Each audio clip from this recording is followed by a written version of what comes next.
Hello and a very warm welcome to all of you. I'm Neha Bhardwaj Alter, and tonight it is Gujarat Titans, the defending champions and the table toppers in this edition of the IPL, who will be taking on the traditional heavyweights in Mumbai Indians at the Wankhede Stadium.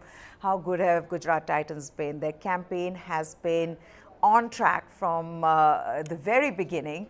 And they're up against a team that has bounced back after what was a very slow start. They were finding winning very difficult in the first half of the tournament, but Mumbai have bounced back. And now we'll look to make it to the playoffs. The big question, though, is Gujarat Titans. Can they win tonight and be the first team to make it to the playoffs? Can they qualify and become the first team? Now, like I was saying, Gujarat Titans have been clicking together as a team. Their batting collectively has been good. Even Wriddhiman Saha is now scoring runs. Of course, Shubman Gill is in the form of his life. He's been their top scorer, but everybody else has been contributing. Then you talk about their bowling, and Mohammad Shami has been unplayable with the new ball. Rashid Khan, Noor Ahmed, the Afghan duo, they're making it very difficult in the middle overs for the opposition. Mohit Sharma, he's also been bowling well for Gujarat Titans. For Mumbai, it is their batting might. The depth that Mumbai Indians have in their squad was seen in the way they beat Rajasthan Royals with Tim David hitting 3 sixes in the last over to chase down 200 plus. In fact, Mumbai have chased down 200 plus totals thrice in this edition, which just goes on to show how good their batting has been. But what this also shows is that they've been conceding 200 plus scores, and that's where bowling has been a problem for them. Can they change it now? Because this is the business end of the tournament. They've got to have a balanced team. They've also got to have good performances from their bowlers if they want to win from here on. Jamie Alter is here with me, senior sports journalist, YouTuber, actor. Also joining me is Kushan Sarkar. He's back. Kushan's been missing in action for a while, but he's back. He was a little unwell, slightly under the weather, but we've got him tonight. So let's start then. Let's start with Jamie. It's been such a magical campaign really for Gujarat Titans, Jamie. One would think that, defending champions, yes, you've got your team settled, but it's one thing having a team settled and them performing collectively is quite another. But Gujarat Titans have been doing that. They've sort of carried off from where they left last season. It's good to have Anand back, not Kushan. It's a Kushan might take offense to that. Yeah. Anand, I won't go there right now. Look, we're talking about a team which did everything right last year, right? Gujarat Titans in their first season, and I just go back to when the first time that Gujarat Titans squad was unveiled last year. You sort of looked at maybe four match winners sort of popped out at you. Yeah. I think Jason Roy was one of them, but he didn't show up. So you wondered, does this team have what it takes to compete with, the Mumbai Indians, the CSKs, the KKRs? And they did that consistently. So you look at where they are now, it's not a surprise, Maya, that they're at number one, because the selection has been pretty much spot on. They have a clear bench strength, the kind of team environment that Hardik Pandya has set, or the whole coaching staff.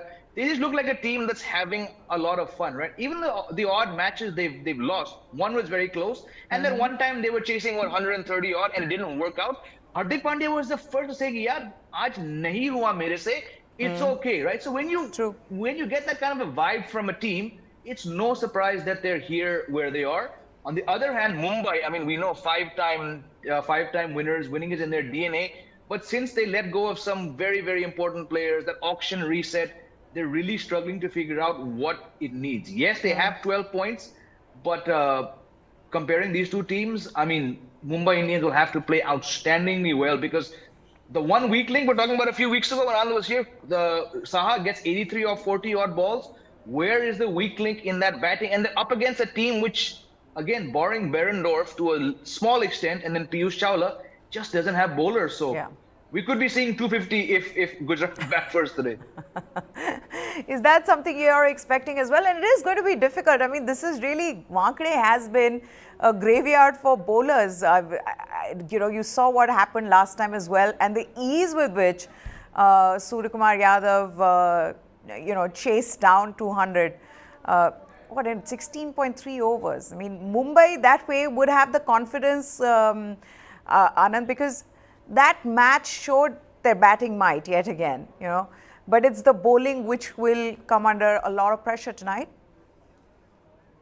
It is again once again the bowling that's going to have to try and step up, because if you look at the results in the last few days in the IPL, they've been quite a mixed bag. There've been days when close to 200 has been chased down very easily. There've been days when even chasing 150, 145 has been difficult on certain pitches. Yeah. So there are some pitches that are being a little slower than usual, gripping more, and that's causing a lot of problems. But Mumbai traditionally is not one of those. Mumbai is one of those where you usually get good batting surfaces, and given that the Mumbai team's strength is their batting, there's no reason why they would want to change up and play on a surface that helps with spinners. But just how long can Mumbai's batting alone carry this team? As Jamie pointed out, there's basically a couple of bowlers who've done the damage for Mumbai, largely just Piyush Chawla, in fact. Aside from him, the bowling has really struggled. And to think that this, at the time of the auction, last auction, you said that, wow, they've got Jasprit Bumrah, they've got Jofra Archer. Imagine both of them bowling in tandem. How difficult will it be? Bowlers, openers, or the opposition, how will they be tackling them? At this point, Mumbai has a huge problem when it comes to their bowling, and tonight that will be tested, Jamie. But let's also talk about how good GT have been specifically when it comes to their batting. Everything has clicked. We've got to start first with Shubman Gill, and then go on to how everybody else has also, played their role to perfection in this batting. What do you attribute this to? The fact that everything is clicking for them. There has to be something more than just all these players together playing well. I mean, obviously a lot of it has to do with the management and how these players are feeling being together. Yeah, hard work, a lot of hard work, but I think also the clarity of roles, right? Ridhiman Saha was struggling, but the team was not going to drop him. They said, you know what, you're doing a job, you have a set role, do it. And then on the day, just gonna look like, okay, maybe now is the day they might dump Saha out. He scores 84 in 40 odd balls, right? Shubman Gill's got a specific role. Hardik Pandya started off at number 4. He's become their number 3. David Miller knows what's expected. Rahul Tewati and Rinku Singh have said this in their post-match interviews. We train for a very, very specific role, especially I think Rahul Tewati. He knows that, on a good day, I might get 11, 12 balls to face. And on a bad day, I might get 2 or 3 balls to face. But look at what Rahul Tewati is doing, right? Yeah. That kind of success can be attributed to, yes, a lot of hard work, but just the clarity, the kind of team environment. You see their coaches, more often than not, there's a smile on their face. I mean, we're watching from the outside, very far off. So we can assume that the environment in the team is very, very positive, very healthy. And I think a lot of credit just goes to Hardik Pandya. I mean, look at last year, 2022. He came back after a long injury gap. He was smiling. He just looked like a happier person for whatever reason. And it translated into a very good year for him, but also an outstanding debut season for Gujarat. So most likely, I would say hard work, yes, but just that fantastic team environment. Okay, now I've got a question for both of you. Will Rohit Sharma score tonight? That is the big question, and I'm going to put that question out to all our viewers as well. What do you think will happen tonight when it comes to Rohit Sharma's batting? Will he score tonight? Jamie is already smiling sheepishly. He's gotten out 5 times in the last 27 deliveries. Rashid has dismissed him 3 times. And the more you watch players like Yashasvi Jaiswal and Jos Buttler, I think Sabah Karim tweeted this yesterday, that when you look at the way Yashasvi Jaiswal is batting, you feel like that era of the way Rohit and Virat are batting is over when it comes to T20 cricket.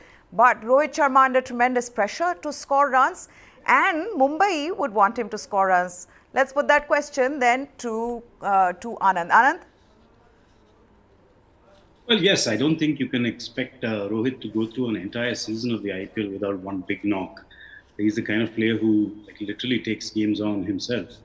We've spoken about this before about how he's kind of changed his approach to T20 cricket recently. This is more with India, but now it seems to be the case with the Mumbai Indians as well. Where previously he would take a little bit of time to get his eye in before he would explode. Now he's going at it from ball one. I think that's the right kind of approach for this format. But it's not worked so far in this tournament for Rohit.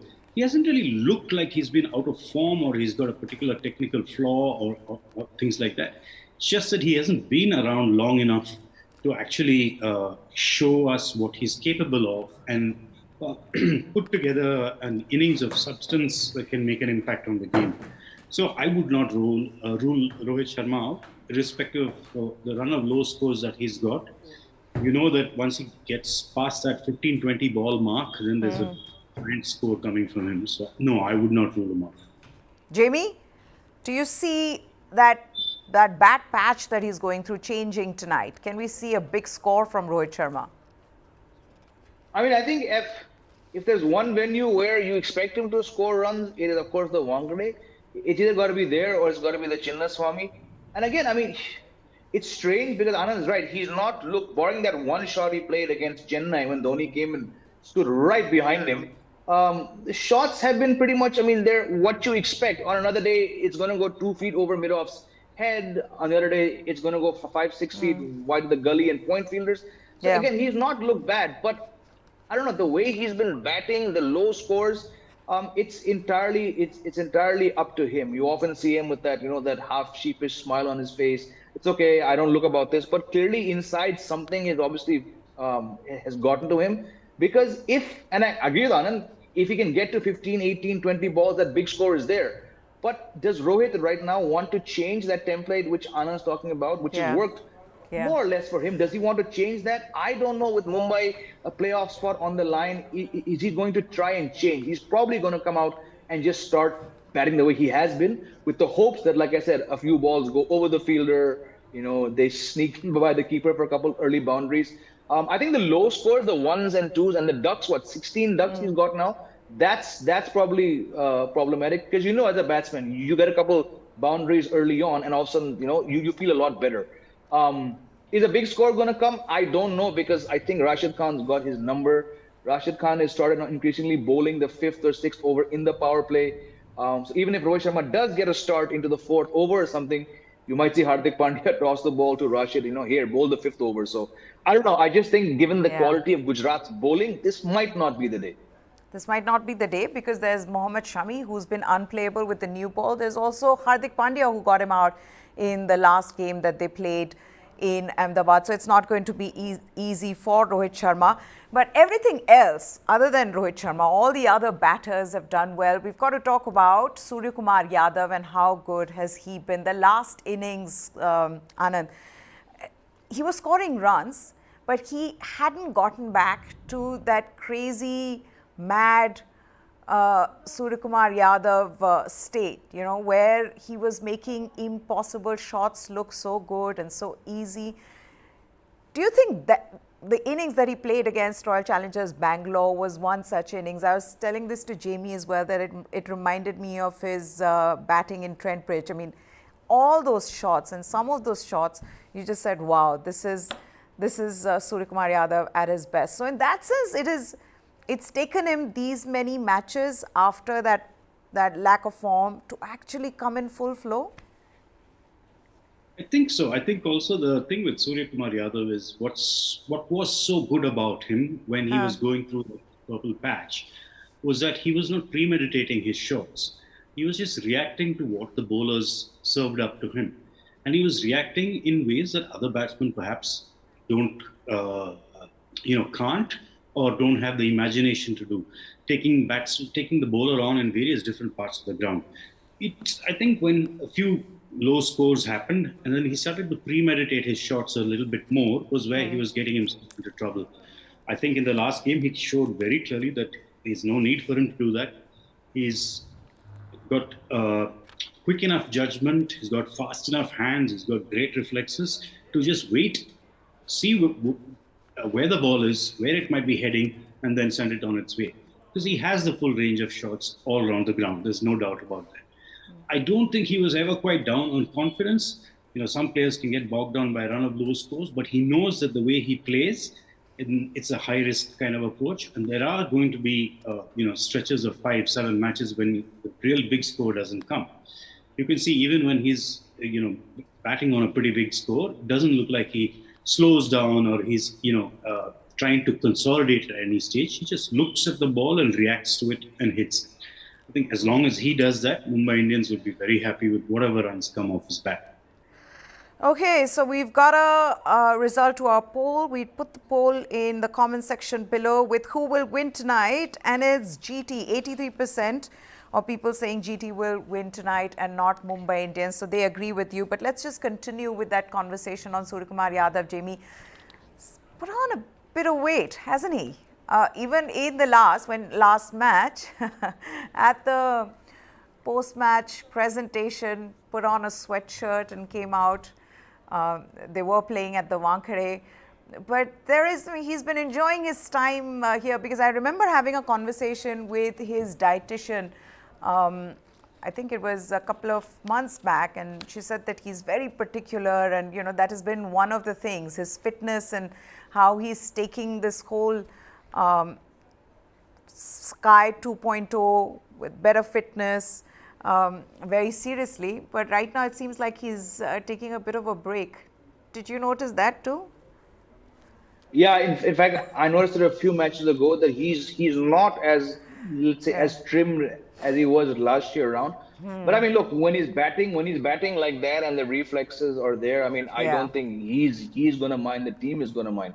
I think I said this before also, but the fact, we all know, I mean, he came into this IPL with those 3 golden ducks and all that stuff, and there were questions. Then he had a bad start. But there was that match against Delhi Capitals. Was it at the Kotla? Yeah, I think it was. And he played his shot that gets him all those runs. And it went straight to Kuldeep Yadav, down there at long leg. I said, at least he has the confidence to play those shots, right? And Anand just touched upon that. When he's doing that, when he's not getting out for a duck, going back, LBW, nicking it, spooning the catch, to the covers, when he's getting out like that, it's a sign that he's in a pretty good space despite this lean run of form. And to my mind, the big score was around the corner, and then he got that 45 odd against, I think, KKR, and then the 45s became 52s. There was that fantastic 58 or 60 against Punjab. In fact, it was his wicket that changed the match, and then Punjab was able to close that match out. And we saw that last match, 83 of 30 something deliveries. That's the Suryakumar Yadav which we all know and love. So a very good sign, obviously, for Mumbai Indians, but also for India in a one-day World Cup year. Here's then the next question: how many sixes will be hit tonight? I mean, this is a team of big hitters. Do you want to take a guess, Anand? How many sixes? I mean, look at this. You've got Ishan Kishan, Suryakumar Yadav, Tim David, Shubman Gill, Wriddhiman Saha. He's hitting sixes right now. And the list goes on. This is Wankhede. Well, it's a hard one to guess, but you would expect, I think, perhaps 14 to 16 sixes. Okay. Jamie? At least, right? I mean, you have David Miller, you have Vijay Shankar, you have, I mean, if Rahul Tewatia is batting, you expect at least 1 6 there. Correct. 15, especially given Mumbai's bowling. 15 to 18 maybe. Okay. Yeah. Okay. Then Jason Behrendorff, in one of our shows, Jamie, when Jofra Archer flew back to England, I remember Kushan saying that this may be a blessing in disguise, because now they're going to give Jason Behrendorff a long, consistent run, and in the next match, he ended up getting 3 wickets. That has been, I mean, can that be a blessing in disguise? Do you think that now they are largely dependent on him and Piyush Chawla? Because what can they change from here on when it comes to their bowling? Obviously, when they lost Bumrah, and there was so much doubt over Jofra Archer. Also, Jai Richardson was also part of this team. He's not around, so they've had to rely on Jason Behrendorff, and beyond him, I think only Riley Meredith is the other overseas fast bowler. So it's slim pickings. But again, when a guy takes 3 wickets, and I mean, we've already spoken about how the gulf between Piyush Chawla with 20 odd wickets, and then the Yeah. next guy barely has 10 wickets. I think right now with Mumbai, whoever's fit, whoever's showing some wicket taking I form, mean, Chris Jordan they have played, to play he was him. the replacement and he went for a lot of runs. He was very expensive in the last I game. think he went for almost 50, right? And Yeah, that's, I 48, mean, yeah. that's not a new thing when it comes to Chris Jordan, the IPL bowler. I think Chris Jordan, the England T20 bowler, is very different from Chris Jordan, the IPL bowler. I mean, one of the first memories I have of him is just bleeding runs uh, in the IPL. So again, when you have slim pickings and Yeah. Jason Behrendorff is standing literally because he's so tall above everybody else, you play him. I think right now, whoever's getting wickets, you just have to go with that guy and Yeah. hope that he lasts into the playoffs. Do you see Arjun Tendulkar coming back before I get to the next question? Quick one, Anand? Um, not when Behrendorff is doing what he is and as well as he is, because like you pointed out, Archer was quite disappointing for Mumbai. So much relied on him, and even the few games where he sort of looked like he was approaching uh, full fitness, he was bowling a lot of slower balls. He was not bowling with anywhere near the kind of intensity and pace that you're used to from Archer. That zip and that menace was just completely missing. So I think, Mumbai will be looking to Behrendorff to see how much he can salvage of this bowling attack in the remaining games in this season. If you talk about Gujarat Titans, there is no such problem when it comes to their bowling. This has been the most consistent bowling attack. Would you agree? Given that, yes, you have Mohammad Shami who's been bowling well, but you didn't expect Mohit Sharma to bowl this well. You didn't expect Noor Ahmed to be so effective in the middle overs. So in that sense, Anna, do you believe that this has really been the most consistent bowling attack? It has absolutely. There is no weak link in this bowling attack, literally. Every single player has brings something new. You've got Hardik Pandya to fall back on. Worst case scenario when if one of the quick bowlers is having a bad day, but Shami has not looked like having a bad day since the start of this tournament. And Mohit has been a complete revelation. I mean, to come in as essentially a net bowler and then turn out to be undroppable from virtually the first game he played is remarkable. So they have the luxury of knowing that they can toss the ball to pretty much anyone and get the job done. I think not too many other teams have that amount of variety and depth in their first 11 bowling attacks, and which is why Gujarat are where they are in the points table. I mean, they've got all their bases covered. Yeah, absolutely. The last three games, Jamie, 113, 120 odd, I think, and the other was 171 is what they restricted their opponents to. So this is going to be a difficult thing for all the oppositions, because this has been a bowling attack that's difficult to get away from. Just to add on what Anand was talking about, that depth and not having a weak link, right? I mean, Alzari Joseph is pretty much a 3-4-man bowler for the West Indies. Yes, it's been a long time, but he got that 6-wicket haul for Mumbai Indians some years ago. When he's being deemed surplus because Josh Little, an Irishman in his first IPL, is perceivably doing better. Now he goes away to go play for Ireland for a few matches. You have someone like Alzari Joseph to call back on. That's outstanding, right? No real perceived weak link. You just hope, I'm going to backtrack a bit, you just hope that Yash Dayal, whoever he is in the dugout, he does get some chance. I don't think it's going to happen this year because of what Rinku Singh did to him, but he was pretty effective last season for this team when they won. So I know we were all getting carried away by the Shamis and the Rashid Khans and Noor Ahmed, but let's hope that guy, because he was all of a sudden done a fairly vital cog in their campaign last year. Okay, then the next question is on Nehal Vadera. Again, how often have we seen this with Mumbai Indians, that their scouts have been so good that they find these players, be it Tilak Verma and Nehal Vadera in this season. I was just reading about Nehal Vadera, Anand, and it's an interesting story, because last year he went to Rajasthan for trials and wasn't selected, and hasn't played T20s except for the IPL. First class cricket just started this year. But to see the story of Nehal Vadera, where he's been given these opportunities and he's grabbed them, and he's come more often than not at times when they've been put under pressure. So there is this mighty batting lineup that has failed, and that's when he comes in and he manages to score runs for the team. It's a good story. It's a good story, and it's also a great example of how important the Indian players are in this Indian Premier League. I mean, the scouting that certain teams do is just of such higher quality than other teams. It shows on the points table. I mean, if you don't need a scout or an expert or an analyst to pick a Faf du Plessis or Glenn Maxwell or players like that. There's most children in India could pick players like that as the core of their IPL team. But to pick a Tilak Varma, to have the foresight to go and watch him play at a lower level before he's become a star and pick him up, that takes planning and that takes commitment to building a good team over the years, building a core over the years. Even once you get the players, it's only half the job done. What do you do with them? You have to back them. Mumbai is good at doing that. CSK is good at doing that. There are other teams who are not so good at getting their Indian players just right, and you can see how much of a difference that makes, especially in a long tournament like this, when you can't expect 3 players to win every game for you or 5 players. You need 1 or 2. Some players just need to contribute in 1 or 2 matches, and that's enough to get you to that 16 points.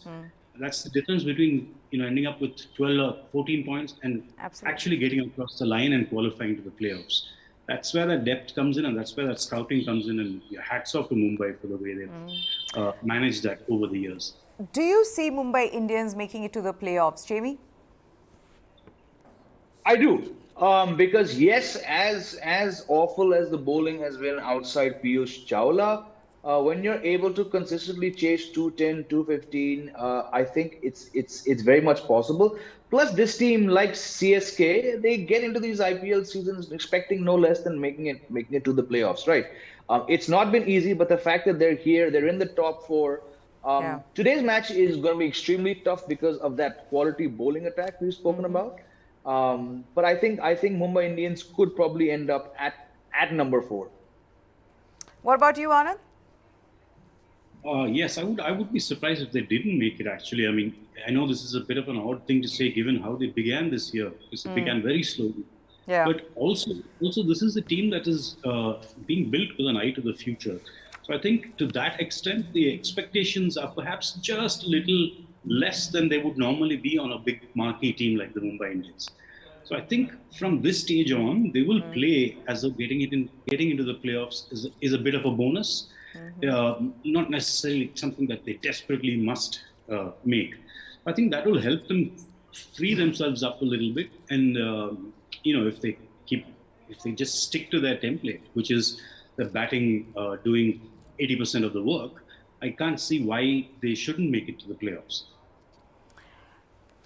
You look at Gujarat Titans, and as we've been talking, it's a balanced team. They've been clicking, well as a team. They've been batting well. Bowlers have done a good job. Is there something that they should be worried about? Jamie? Gujarat Titans? Yes. I mean, no, because 16 points pretty much is you're already there, right? Yes, 18 is the official number to make it sure. Well, I mean, they've done most things right. And look at them. They've lost 3 matches. One was a narrow one. One was a somewhat inexplicable one, which Hardik Pandya stood up and took the blame for. I mean, there's no real weak link like we've been discussing, right? Noor Ahmed is also he's a youngster. He says he grew up, watching Rashid Khan. Now he's playing alongside Rashid Khan. Mohammad Shami, just when you feel okay this time, maybe he's a bit rusty, he's doing fantastic things. I think, if you're looking at a matchup or a threat, I think from this evening's match, they just want to get Suryakumar Yadav out as soon as possible, because Rohit, I have a feeling, will again fall cheaply. Ishan Kishan is not very good against Rashid Khan or Mohammad Shami. Beyond that, just get Suryakumar Yadav, and I don't think they'll be really worried about anything else, given how weak Mumbai's bowling has been. Anand, do you agree, or do you feel that they are still hugely dependent on Shubman Gill? No, I wouldn't say that there's that much of a dependence. I mean, I think one thing that we've seen also with Hardik Pandya, we've known him traditionally as being someone who comes in as that finisher, who does the power hitting at the back end, but he's been forced to come up the order, and he's also played a role. He's also, done well in keeping control of things, in taking control of the tempo of the innings. So I don't think there is dependence significantly on any one player or the other. I think this is a team that knows that it can, fall back on anyone in its top seven really to do the job. Yes, there are individual players who might have particular weaknesses against a particular type of bowling, but as a unit, I think they're very well organized, and I think they have answers to most questions that can be thrown at them. Okay, then let's move on to what happened last night. This 21-year-old Yashasvi Jaiswal, he has taken this IPL by storm. He's been the best Indian batter this season. And last night, he scored the fastest 50 of the IPL ever against Kolkata Knight Riders. The young southpaw notched up his 50 of just 13 balls to achieve this feat. Jaiswal smacked 26 runs in the first over of Kolkata Knight Riders skipper Nitish Rana to kickstart a 150-run chase. Jaiswal has now scored 575 runs this season, overtaking Ishan Kishan's record of most runs in an IPL season by an uncapped Indian player. Jaiswal's second behind Royal Challengers Bangalore skipper Faf du Plessis on that list of the top run scorers this season. Jaiswal finished unbeaten on 98 of just 47 balls with 13 fours and 5 sixes as Royals thumped Knight Riders by 9 wickets. And that was one of the best innings that I have seen, one of the best knocks that I've seen, not just in this edition, but I mean, it would be right up there. What about you guys? Jamie? I mean, it's outstanding. I don't want to put him in that category of just a one-season wonder or or a flash in the pan, because he looked good last year for Rajasthan Royals. He's pretty much done most of the requirements on the domestic circuit. Got to India A, got 100 in Bangladesh. Literally, I mean, had a big say in rest of India beating MP in the Rani Cup. Got a double hundred in the first innings. Followed up with 144 in the second innings where no one scored. So he had that kind of form or the kind of confidence which sort of made you say, okay, let's keep an eye on Jaiswal and see what he does. But what, 575 runs you said? I think, because I was seeing the stats as of last night, his strike rate also is the best, I think, for all of the openers, So he's just not doing anything wrong. And again, we know there's a very fine line between rushing someone into the Indian team on the basis of one outstanding season. But, there is a T20 World Cup next year. We know all three of us here will be in agreement, as will Kushan whenever he gets back in. Next year's IPL will probably dictate India's T20 World Cup selection. But, there are problems with India's current T20 openers. This is even before we get into how poor Rohit has been this year. India needs to reset their T20 team with a mind on next summer in the West Indies. And you have not just Jaiswal, I'm saying you have Rituraj Gaikwad, you have Shubman Gill. You have three openers who really should be given a chance over the next 12, 15 months to see where they are. And it's outstanding because, this Jaiswal, I mean, 21, just the calmness, the maturity, the shot selection. I mean, you really get goosebumps when he bats the way he did last night. Anand, I think that stands out for me was just the way he's a changed person from last year. I remember all his interviews this time, even the interview last night. He's a different person. He's just grown up, not just the way he's batting, but just as a person. It's fascinating to see. So yes, go ahead. Tell me what you think of him. It's good to see someone who's enjoying his game so much and is enjoying his performances and contributions to the team so much. I mean, yesterday he had a chance perhaps to, try and get his eye in a little bit and try and suss out the opposition, how much pace there was in the pitch. But he didn't. He was ready to take the game on from the first ball. And he was ready to, he was not playing ridiculous shots. He was playing calculated risks. He was backing his strengths. He was playing largely cricketing shots. I think, or rather, traditional cricketing shots. He's got the range on offside, leg side, against spin, against fast bowling, and certainly if there was some uh, particular areas that he needed to work on from last year, he's done that and come through this year. As Jamie pointed out, it's not just in T20 cricket. He's had tremendous success in the longer formats as well in domestic cricket. In this, he's about as ready as anyone can be to play for India. There's no point, waiting till the start of a T20 World Cup or just 2 months before that to build to pick your team. If India is serious about winning the next T20 World Cup, then they must give all these players ample chances to settle down in international cricket before it comes to that next year's World Cup. So yes, Jaiswal must play as soon as possible. Though the run out, Jamie, he was asked about the run out, the way Joss Butler got out, and he was at the non-striker's end. Yashasvi Jaiswal still ran a single and then tried to run a single and then got Joss Butler out. And one thing that Sanju Samson said at the post-match presentation was that this is the kind of environment we have in our team where someone as big as Joss Butler sacrifices his wicket for Yashasvi Jaiswal.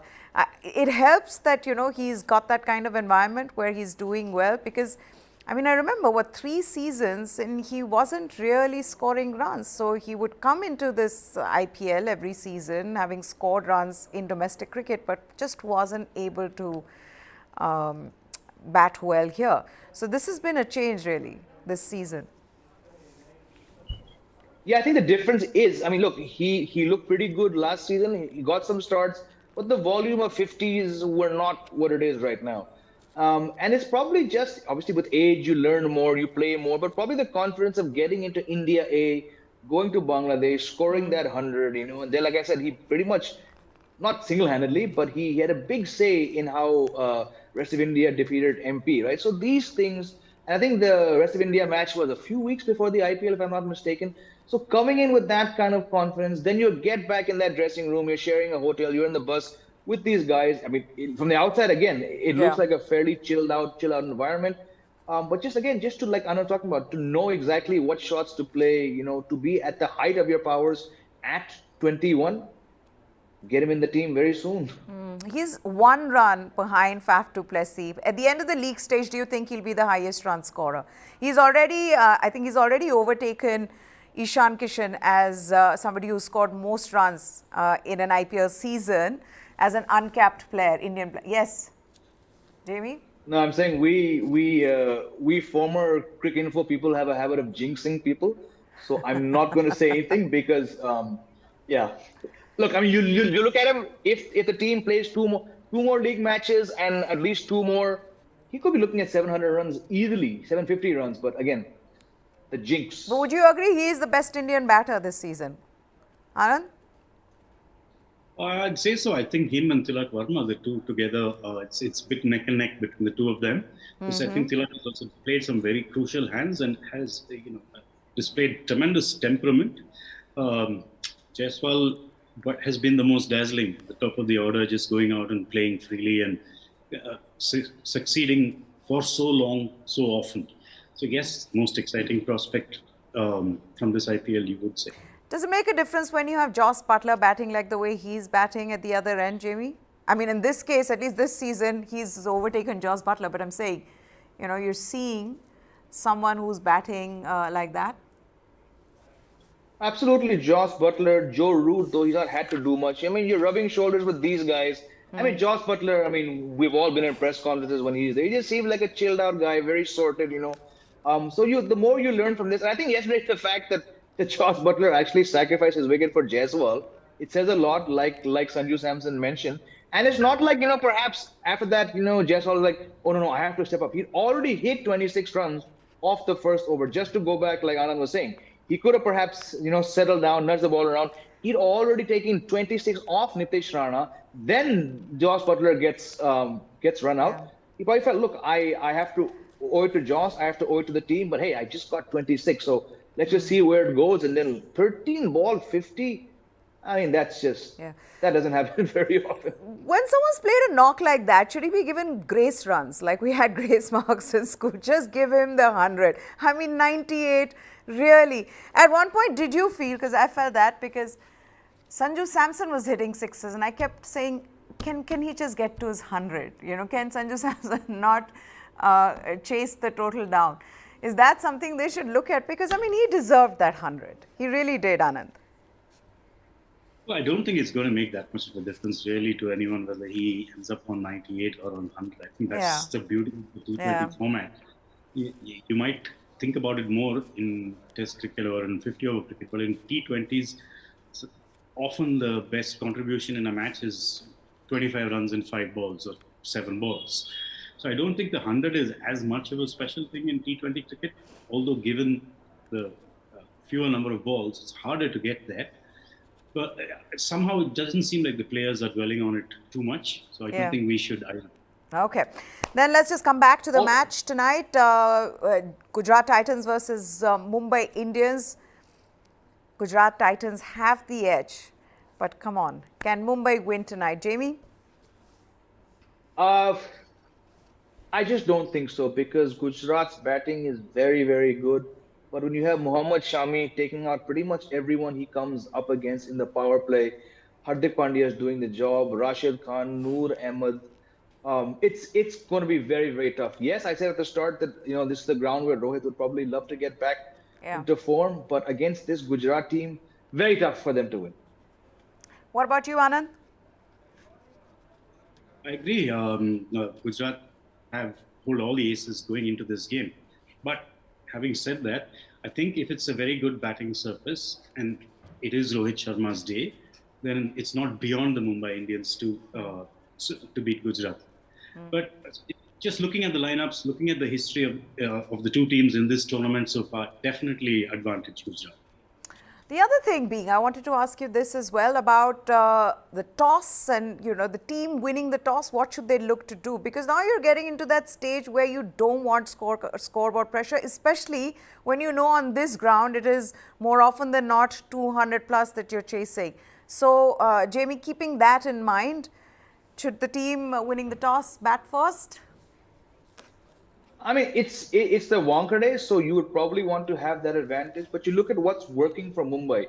Between the two, having to chase 225 is actually ideal for them, because they know the bowlers are going to give 200 any day. But they seem to be in that, they seem to have that mojo about them. Okay, let's just go out and chase. But again, it's a tricky. I know Rohit loves to chase, but with the playoff spot on the line, if indeed, like Anand's saying, it could be Rohit Sharma's day, wouldn't you want to bat and try and put Gujarat under pressure? Yes, they've been a very good chasing side, but what if you bat first, and what if you have a great day and you get to 225? Things look very, very different for the chasing side. So, but I know whoever wins the toss is going to chase. Anand? Oh, absolutely. I think Mumbai will only want to chase because, they will know that their batsmen can chase down pretty much any target, but they don't know how many runs is enough for their bowlers to defend on any given day. So if they bat first, and even if they put 220 on the board, they will not be confident. Flip that around, and even if they concede 225, they will still go out of the break thinking, look, we've got this. So I think Mumbai will definitely be looking to chase. Okay, I think it's time for us to wrap this up. Thank you so much, Jamie and Anand, for joining us here. It's the big game tonight between two teams that are looking to make it to the playoffs. We are getting to the business end of the tournament. The scenarios are all being played out. You see on every website, in every video, what you're seeing is how will these teams qualify. For Gujarat Titans, it's very simple. Win tonight, they qualify. They become the first team to qualify. For Mumbai, they'll need to win this and also win their next two games to be sure of qualifying for the playoffs. Jamie Alter, Anand Vasu, always a pleasure to have you on this show.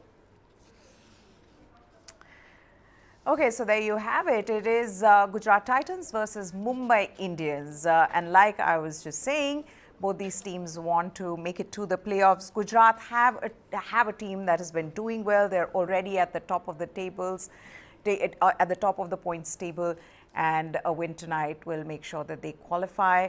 but they are up against the might of Mumbai batting, who've been good, who've been able to chase down 200 plus totals thrice in this IPL. So it is Mumbai's batting versus Gujarat's bowling. That's it from us. Goodbye. Thanks for watching.